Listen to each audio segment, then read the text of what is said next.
آپ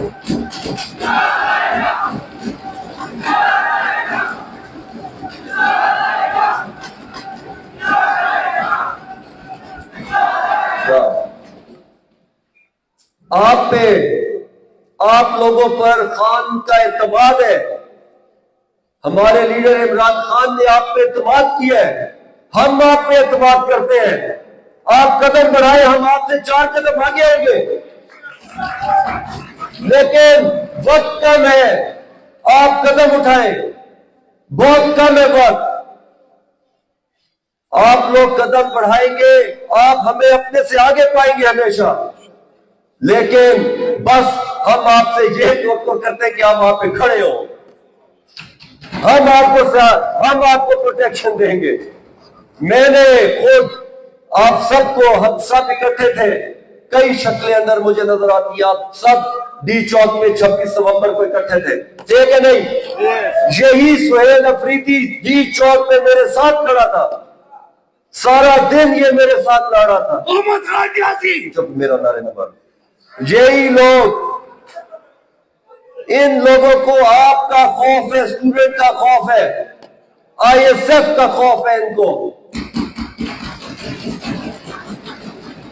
آپ لوگوں نے میری بات کی، آج دیکھ لیں، آپ لوگوں نے یہاں سے جانے گھر، اور آپ لوگوں نے تحریک یہ الیکشن کمپین کی طرح چلا دی ہے.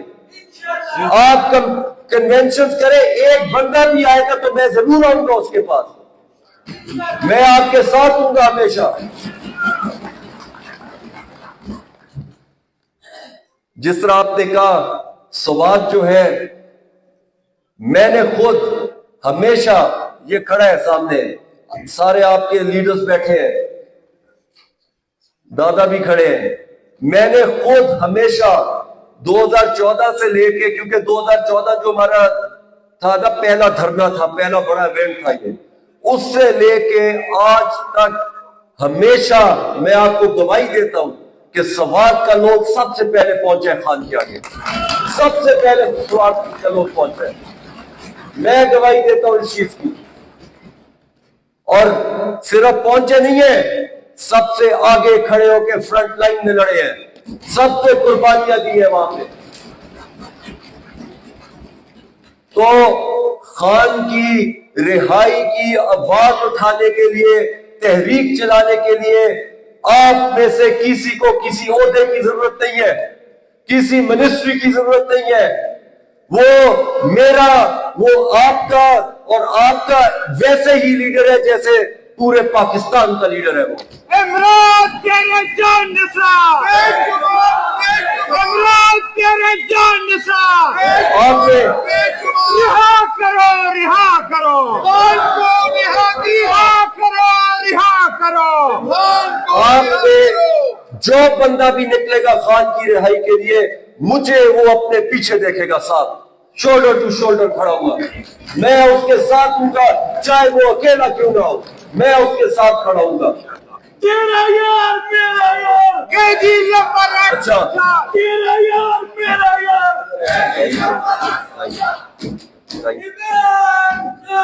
زندہ باد. Thank you. اچھا، اب ہم تقریر سنتے ہیں. یہ تقریر سننی لازمی ہے، کیونکہ ہماری جتنے بھی کنونشن، جتنے بھی جلسے جلوس ہوتے ہیں، اس میں خان کی تقریر نہ ہو تو اس کا مزہ نہیں آتا. تو یہ تقریر سننا ضروری ہے، کیونکہ یہ خان اس میں ان سب کو جواب دے رہا ہے جو کہتے ہیں کہ ہمیں جو ہے انصاف پارلیمان سے ملے گا یا ہمیں انصاف عدالتوں سے ملے گا. یہ ان کے لیے جواب ہے. یا خان ڈیل کے ساتھ باہر آئے گا، یہ ان سب کے لیے جواب ہے. اور آپ سب کا جوش گرمانے کے لیے بھی ایک تقریر ہے یہ. جی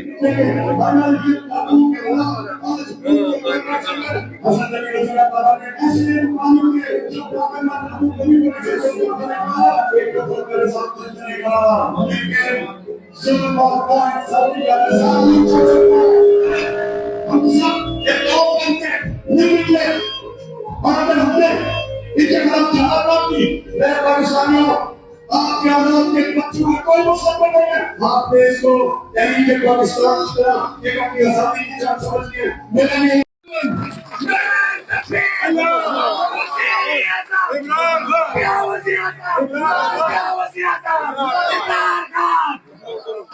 عمران خان زندہ باد. عمران خان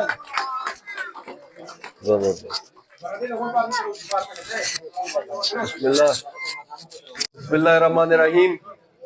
ایاک نعبد و ایاک نستعین. بس ایک سیکنڈ. ہماری جو پارٹی ہے پاکستان تحریک انصاف، آج سے 30 سال پہلے ہمارے بانی، ہمارے قائد عمران خان نے اس کی بنیاد رکھی. یہ بات سمجھنے کی ہے. کئی جگہ پہ میں جاتا ہوں تو مجھے کہتے ہیں جس طرح ابھی بات کر رہے تھے یہ امن کا مسئلہ ہے ہمارے صوبہ خیبر پختونخوا میں. اس سے پہلے امن کا مسئلہ جو ہے بلوچستان میں، کوئی ہم تو جب سے پیدا ہوئے ہیں بلوچستان میں یہی سن رہے ہیں کہ وہاں پہ بہت ساری جگہیں جہاں پہ آپ کا جانا بھی مشکل ہے. تو اس پارٹی کی جو بنیاد ہے وہ عمران خان نے انصاف پہ رکھی تھی. انصاف پہ اس پارٹی کی بنیاد رکھی گئی تھی. جو ہمارے پیغمبر محمد صلی اللہ علیہ وسلم نے جب ریاست مدینہ کی بنیاد رکھی تھی وہ بھی انصاف پر رکھی تھی. انصاف پر وہ معاشرہ اور وہ جو ایک بہت بڑی خلافت قائم ہوئی بعد میں صحابہ اکرام کے دور میں، تو یہ انصاف کی بنیاد پر قائم کی گئی تھی.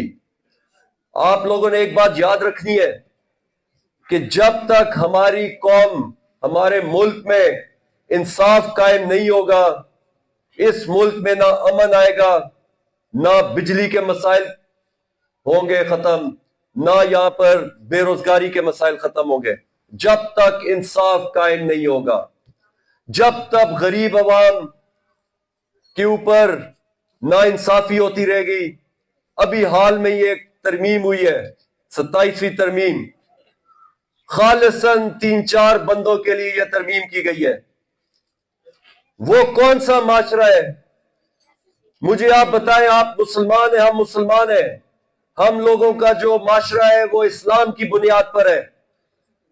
مجھے آپ بتائیں حضرت محمد صلی اللہ علیہ وسلم سے لے کے آج تک کہاں پر ہمیں کہا گیا ہے کہ آپ 3-4 بندوں کو تاحیات وہ جو مرضی کرتے رہے، آپ ان پر سوال بھی نہیں اٹھا سکتے، جبکہ آپ کا پیغمبر صلی اللہ علیہ وسلم فرما رہے ہیں کہ اگر میری بیٹی نے بھی چوری کی تو میں اس کا ہاتھ کٹواؤں گا. تو پھر یہ کیسے کہہ سکتے ہیں کہ ہم لوگ جو مرضی کرتے رہے، جب تک ہم صدر ہیں یا ہم فیلڈ مارشل ہیں یا جو بھی ہم، تو ہمارے پہ کوئی انگلی، کوئی سوال نہیں اٹھ سکتا. یہی ہے ناانصافی، یہی ہے ناانصافی جو غریب کو اور ان کو علیحدہ کرتی ہے آپس میں. جب تک انصاف، جب تک قانون غریب اور امیر کے لیے برابر نہیں ہوگا، طاقت اور کمزور کے لیے پورا نہیں ہوگا، ایک نہیں ہوگا، تب تک یہ قوم، یہ ملک ترقی نہیں کر سکتا. میری عمر 50 سال ہو گئی ہے.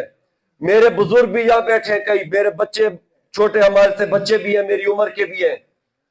چھوٹے وقت ہم جاتے ہوتے تھے میاں والی، غمی خوشی پہ، عید پہ ہم لوگ میاں والی جاتے ہوتے تھے.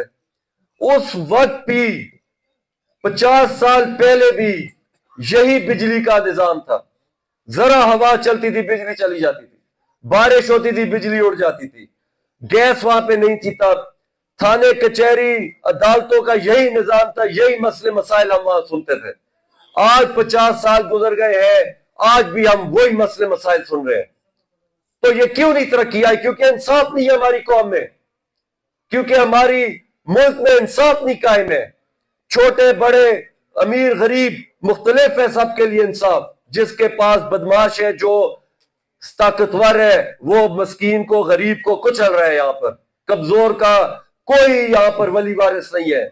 صرف اللہ کے آگے ہم ہاتھ اٹھا سکتے ہیں، باقی یہاں پہ انصاف کا کوئی حال کوئی حالات نہیں ہے یہاں پر. تو جب تک انصاف قائم نہیں ہوگا تو آپ یہ یاد رکھنا ہے آپ نے, نہ امن آئے گا, نہ بے روزگاری ختم ہوگی, جو بھی آپ کے مسائل ہیں وہ نہیں ختم ہوگی. کیونکہ بے روزگاری اس لیے نہیں ختم ہوگی, طاقتور اپنوں کو روزگار دے دیتے ہیں, غریب پھر رہ جاتا ہے. بجلی اس کے گھر جاتی ہے جس کے ایم پی سے تعلق ہو, باقیوں کو نہیں ملتی. تھانے کچہری میں اس کی بات سنتی ہے جو طاقتور ہے, اس کی بات سنی جاتی ہے. تو یہ ناانصافی جو ہے جب تک رہے گی تو ملک میں نہ امن ہوگا, نہ کوئی مسئلے مسائل ختم ہوں گے. یہ آپ نے یاد رکھنا ہے. تو 2 سال ہو گئے ہیں ہمارا لیڈر عمران خان جیل میں رہے, 2 سال 4 مہینے ہو گئے وہ جیل میں ہے. آپ لوگوں کو خود مجھے بتائیں, جب محلے میں یا کسی آپ کے شہر میں ایک بدماش ہوتا ہے, وہ آپ کے کسی غریب کے زمین پہ جب وہ قبضہ کر لیتا ہے تو کیا وہ پیار سے قبضہ واپس دیتا ہے؟ آپ کو بھی اسی طرح لینا پڑتا ہے نا. گھر بیٹھ کے تو آدمی کہتے یار زمین دے دو, اور وہ کہتا ہے لے لو. اس طرح تو نہیں ہوتا. ہمیشہ قربانی دینی پڑتی ہے, نکلنا پڑتا ہے, جا کے لڑنا پڑتا ہے اپنی آزادی کے لیے, اپنی جگہ کے لیے. تو اتنی بڑی قبضہ جو ہے آپ کو کیسے دے دے گا کوئی گھر بیٹھ کے؟ اس کے لیے نکلنا پڑے گا, ایک ہو کر نکلنا پڑے گا.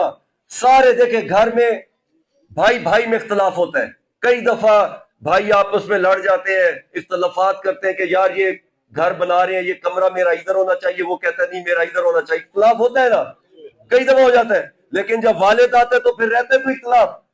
والد کہتا ہے سب چپ کرو, میری مرضی سے بنے گا. یہی ہوتا ہے نا. تو ہمارا والد اس پارٹی کا سربراہ زندہ ہے ابھی ماشاءاللہ الحمدللہ, اس کے ساتھ ہم ایک ہی ہیں, متفق ہیں ہم, اس کی رہائی کے لیے ہم ایک ہیں. تو ہمیں ابھی انشاءاللہ کوئی ہمیں شکست نہیں دے سکتا, لیکن نکلنا پڑے گا. خوف کے بت توڑنے پڑیں گے اور اتفاق سے نکلنا ہوگا ایک دوسرے کے ساتھ. پھر خان نے کہا ہے اس تحریک کو آپ نے, یہ خان صاحب بات کر رہے ہیں حقیقی آزادی کی تحریک کی, ہم ساتھ خان کی رہائی بھی ڈالیں گے کیونکہ اس کی رہائی سے ہی حقیقی آزادی ملے گی. خان صاحب کہہ رہے ہیں اس حقیقی آزادی کی تحریک کو آپ نے پاکستان کی تحریک کی طرح سمجھنا ہوگا.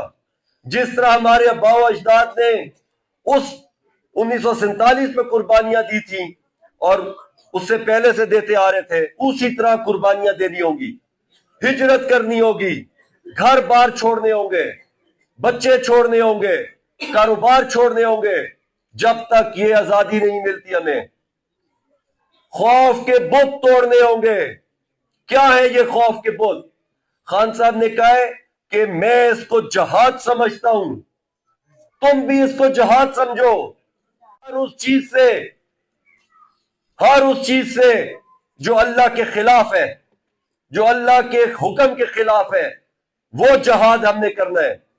اور جو جہاد ہے وہ نہ سردی دیکھتا ہے, نہ گرمی دیکھتا ہے, نہ ٹرانسپورٹ دیکھتا ہے, نہ بارش نہ دھوپ.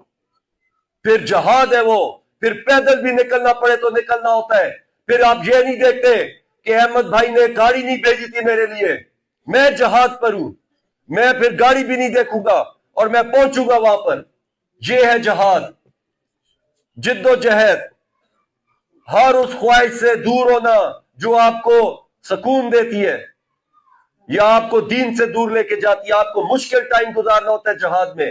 اسی لیے تو جان کی جہاد سے, جان کی قربانی سے اتنا بڑا رتبہ دیا اللہ تعالیٰ نے, بغیر سوال جواب کے جنت دے دی ہے. ویسی تو نہیں دی, بغیر قربانی کے نہیں ملتا جنت, قربانی دینی پڑے گی. دیکھیں خوف کے بت کیا ہے. اسی جہاد کے متعلق اللہ سبحانہ وتعالیٰ نے قرآن شریف کی آیت میں, سورۃ التوبہ کی آیت ہے, اللہ سبحانہ وتعالیٰ نے کہا 8 چیزیں تمہیں جہاد سے روکتی ہیں. یہ 8 چیزیں کیا ہیں؟ اللہ سبحانہ وتعالیٰ فرماتا ہے تمہارے باپ, تمہارے بیٹے, تمہاری بیویاں, تمہارے بھائی, تمہارے خاندان کنبے, تمہارے کاروبار, تمہارے وہ مال جو تم نے اکٹھے کیے ہوئے ہیں, اور تمہارے وہ محل، وہ گھر، وہ حویلیاں جو تم نے بنائی ہیں، اگر یہ تمہیں میرے مطلب اللہ سبحانہ وتعالیٰ کے رستے سے روکتے ہیں، حضرت محمد صلی اللہ علیہ وسلم کی رستے سے نکلنے پہ روکتے ہیں، تو پھر بیٹھے رہو گھر میں اور میرے عذاب کا انتظار کرو، پھر اللہ کے عذاب کا انتظار کرو۔ کیا موت یہی خوف ہے نا ہمارے، یہی بت ہے ہمارے خوف کے کہ میں چلا گیا تو پیچھے میرے بچے کون پالے گا، میری حویلیاں کون بات کرے گا، میرے کاروبار کون سنبھالے گا؟ یہی خوف ہے ہمارے جو ہمیں جہاد سے نکلنے میں روکتے ہیں۔ کیا 10 دن آپ نہیں نکل سکتے اللہ کی راہ میں؟ جب اللہ تعالیٰ نے قرآن میں کہہ دیا ہے عزت ذلت میرے ہاتھ میں ہے، تمہارا رزق میرے ہاتھ میں ہے، تمہاری زندگی موت میرے ہاتھ میں ہے، تو پھر کس کا ڈر ہے؟ کیا یہ جو سیلاب آیا تھا، صبح کے وقت لوگ گھر میں بیٹھے تھے، اوپر سے سیلاب آیا، ایک ایک گھر میں 30 بندے شہید ہو گیا، تو کیا ان پہ نہیں آئی موت؟ کیا میرے پہ موت نہیں آئے گی؟ کیا آنے والوں پہ موت نہیں آئے گی؟ کیا پچھلوں پہ موت نہیں آئی؟ کسی کے پاس سند ہے قیامت تک کی نہیں کہ میں زندہ رہوں گا؟ اللہ تعالیٰ نے مجھے دے دیا سند، کسی کے پاس نہیں ہے۔ ایک سیکنڈ کی ہمیں گارنٹی نہیں ہے۔ ہماری زندگی وہی ہے جو اس ٹائم ہم کھڑے ہیں، بس اس سے بغیر کوئی زندگی نہیں ہے ہماری، آگے کا نہیں پتا، پچھلا گزر گیا۔ تو کس چیز کا ڈر ہے جب سب کچھ اللہ کے ہاتھ میں ہے؟ کوئی آپ کو ذلت نہیں دے سکتا، کوئی آپ کا رزق نہیں لے سکتا۔ اللہ سبحانہ وتعالیٰ قرآن میں فرما رہے ہیں کہ اپنی اولاد کا مفلسی کے ڈر سے مت قتل کرو، ان کو بھی میں پالتا ہوں، تمہیں بھی میں پالتا ہوں۔ سب اللہ کر رہا ہے، سب اللہ پالتا ہے۔ اہدنا الصراط المستقیم صراط الذین انعمت علیہم، یا اللہ میں ان کے راستے پہ چلا دے۔ منزل نہیں مانگی، راستہ مانگا ہے۔ ہم انسان ہیں، جلد باز ہے، ہم منزل مانگ بیٹھتے ہیں۔ اللہ سبحانہ وتعالیٰ کہہ رہے ہیں راستہ مانگو صرف۔ آپ کا لیڈر عمران خان اس وقت بہت مطمئن بیٹھا ہے کیونکہ وہ راستے پر ہے، وہ اس راستے پر ہے جن پر انعام کیے گئے۔ وہ مطمئن ہے اپنے دل سے، وہ کہتا ہے مجھے موت بھی آ گئی تو میں مطمئن ہوں۔ اس نے اپنی تقریر میں کہا ہے کہ مجھے اللہ تعالیٰ کہے گا تم کھڑے تھے میرے راستے پہ۔ ہمیں راستہ چاہیے۔ حضرت ابراہیم علیہ السلام کے لیے جب آگ بھڑکائی گئی، نمرود نے آگ بھڑکائی، تو وہ اتنی مہینے بھڑکائی تھی کہ کہتے آسمان سے کوئی چیز گزرتی تھی تو سڑ جاتی تھی۔ تو ایک کبوتر اڑا، اس نے منہ میں پانی ڈالا، تو اس نے کہا تم کدھر جا رہے ہو؟ کسی نے اس نے کہا آگ کے اوپر پانی پھینکنے جا رہا ہوں۔ تو اس نے کہا تمہارے پانی سے کیا ہوتا ہے؟ اتنا سا پانی، وہ تو اتنی بڑی آگ ہے۔ اس نے کہا کچھ بھی نہیں ہوتا، پر حصہ ڈالوں گا میں اپنا۔ حصہ ڈالنا ہے آپ نے، اس جہاد میں آپ نے حصہ ڈالنا ہے۔